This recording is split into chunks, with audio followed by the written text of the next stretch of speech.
Corona సమయంలో అన్ని IT సంస్థలు వారి ఎంప్లాయీస్కి వర్క్ ఫ్రమ్ హోమ్ ఆప్షన్ ఇచ్చిన సంగతి తెలిసిందే. అయితే లాక్డౌన్ తర్వాత గత సంవత్సరం నుండి అన్ని ఐటీ సంస్థలు ఎంప్లాయీస్ని ఆఫీసులకు రమ్మని చెప్పాయి.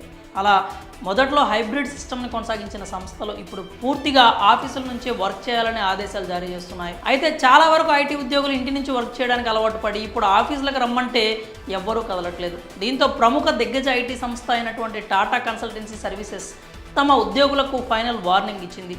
ఇక ఆ సంస్థలో పనిచేసే ఉద్యోగులు ఖచ్చితంగా సంస్థ ఇచ్చిన ఆదేశాలను పాటించాల్సిందే. మరి వర్క్ ఫ్రమ్ హోమ్ ఆఫీస్కి సంబంధించిన కొత్త ఆదేశాల గురించి పూర్తి వివరాలు ఇప్పుడు తెలుసుకుందాం. ప్రముఖ టెక్ దిగ్గజ సంస్థ టాటా కన్సల్టెన్సీ సర్వీసెస్ తాజాగా కొన్ని కీలక నిర్ణయాలు తీసుకుంది. తమ సంస్థలో పనిచేసే ఉద్యోగులకు ఫైనల్ వార్నింగ్ ఇచ్చింది. గతంలోనే ఎన్నోసార్లు టెకీలను ఆఫీసులకు రమ్మని చెప్పిన సంగతి తెలిసిందే. అయితే ఇక ఇప్పుడు ఆఫీసులకు ఖచ్చితంగా తిరిగి వచ్చే విషయంలో కీలక నిర్ణయం తీసుకుంది. ఎట్టి పరిస్థితుల్లో మార్చి చివరిలోపు ఆఫీసులకు రావాల్సిందేనని స్పష్టం చేసింది.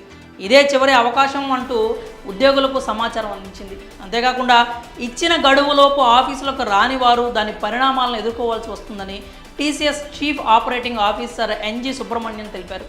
ఈ విషయమై ఆయన మాట్లాడుతూ ఈ విధంగా చెప్పుకొచ్చారు. మేము సహనంతో ఉన్నాం, కానీ ఉద్యోగులు ఆఫీసులకు తిరిగి రావాలనే ఖచ్చితమైన నిర్ణయాన్ని తీసుకున్నాం. ఈ విషయంపై ఉద్యోగులకు ఫైనల్ వార్నింగ్ పంపించాం. దీనిని అనుసరించని వారు దాని పరిణామాలను ఎదుర్కోవాల్సి వస్తుంది. ఇంటి నుంచి పనిచేయడం అనేది ఉద్యోగులతో పాటు యాజమాన్యానికి హాని కలిగిస్తుంది. ప్రస్తుతం సైబర్ దాడులు జరుగుతున్న క్రమంలో సంస్థ ప్రమాదంలో పడే అవకాశం ఉంది.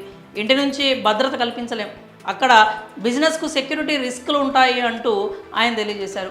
అలాగే గతంలో సంస్థ ఎదుర్కొన్న ఇబ్బందుల గురించి కూడా వెల్లడించారు. కేవలం ఒక్క టాటా కంపెనీలో మాత్రమే కాకుండా 3 అమెరికాలోని తమ యూనిట్లలోని ఒక దానిలో సైబర్ సెక్యూరిటీ సమస్య వచ్చినట్లు ఇన్ఫోసిస్ సంస్థ కూడా తెలిపింది. కాబట్టి ఈ క్రమంలో ఎటువంటి సైబర్ నేరాలకు లోనవ్వకుండా ఉండేందుకు టీసీఎస్ కఠిన చర్యలు తీసుకుంటున్నట్లు తెలుస్తోంది.